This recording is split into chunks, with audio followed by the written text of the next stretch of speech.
So for the pinchos, I also brought down here with me some of the beet greens. When I cook my beets, I like to chop them up, and I'll maybe blanch and shock the greens, but then I'll toss them in with the cut up beets afterwards. The greens have a lot of flavor, and there's a lot of nutrients in them as well, so they're really tasty and good to eat. And that's what we're going to use with these today as well. So here we have pre-roasted some carrots. I think you guys can see those up there, right? Okay. And then we have some pre-roasted beets as well. And one of the things I like to do with these is I will take these empty, and I will add a little more flavor to them. So I've got my beets and carrots here like so, and I've got some honey here. I'll take that honey, put a little bit of that in there, not much. You know, honey is something that is really awesome, and I love the Madison area because we have so many people that are raising bees, and there's a lot of local, great local honey around. And whenever my wife and I travel anywhere, we look for the local honey from those places as well. It's just a really, and what's neat about that is that you pick up on the nuances and the flavors of the honeys from wherever you go. So I have here a little white wine vinegar as well. I'll take a little bit of the salt. I'll take a little bit of the pepper here. And we're just going to toss those together a little bit. And then we'll take that aioli that I gave you in the fridge. Yes.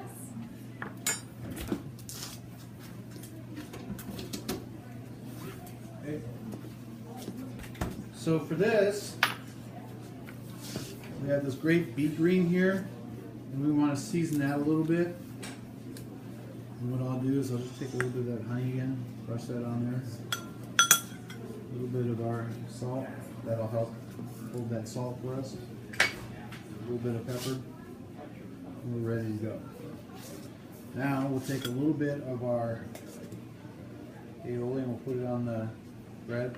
Now for the bread too, you can use any bread you want. We used just a nice crusty French bread dough. Okay. You know, the recommendation though is pick a good quality wine.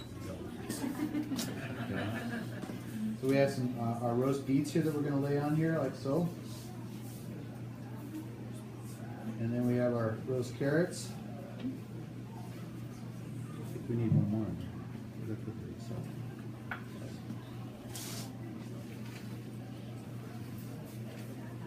We use a lot of vinegar in my house. I have a lot of different varieties of vinegar that I use. And vinegar is actually something that adds a lot of great flavor. So this must have been for the cheap pincho, and this must be for the expensive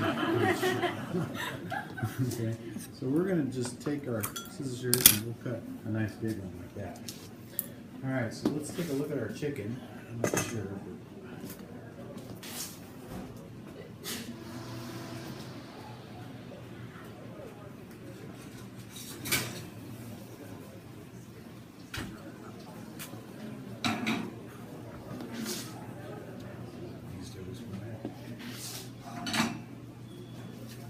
Every chef knows how to do that, right? Okay. Turn that up a little bit.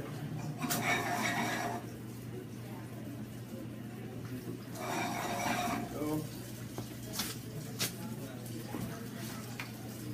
So I brought this out too. I wanted to show you this. If you wanted to, when you roast your carrots, what you can do is instead of using your knife, if you have a Japanese mandolin, drop it down a little bit. You can take the roast carrot and you can run it down like this on your mandolin for slicing. Okay? Alright, so now we're going to take our chicken here.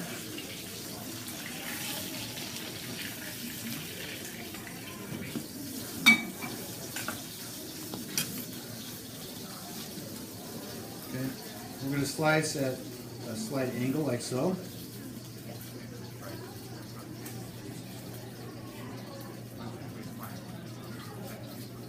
We're going to take our chicken breast, we're going to set it right on top like so. Okay. And then we're going to take a little more of our aioli here.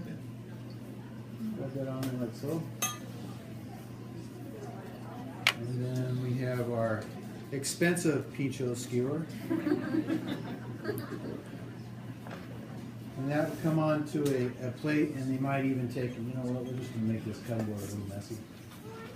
They might even just drizzle it on like so.